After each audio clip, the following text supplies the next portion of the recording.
बहुत सारे लोगों को पैखाने के अंदर थूकने की आदत होती है।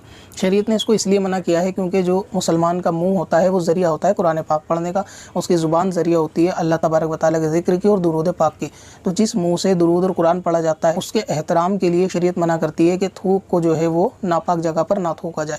तो इसीलिए टॉयलेट के अंदर थूकने से शरीयत ने मना किया है, क्योंकि ये मुसलमान का लुआब जो है वो एक तो पाक होता है और उसको नापाक जगह पर थूकना वो जायज़ नहीं है।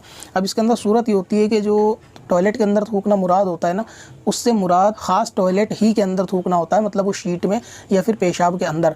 उसकी दीवारों के ऊपर अगर कोई शख्स थूकता है जहाँ पर नजासत नहीं है तो उसमें कराहत नहीं होती। लोगों के अंदर ये गलतफहमी है, बल्कि गलतफहमी अच्छी भी है कि अगर वो पूरा मुकम्मल ही टॉयलेट में थूकने से परहेज़ करते हैं तो अच्छा है। और ये उसके अदब और एहतराम के लिए शरीयत ने पाबंदी रखी है कि जिस मुँह से बंदा कुरान पढ़ता है उसकी भी एहतराम शरीयत ने किया है। मोमिन के थूक का भी एहतराम जो है ना वो शरीयत ने किया है, इसीलिए परहेज़ करने का हुक्म है।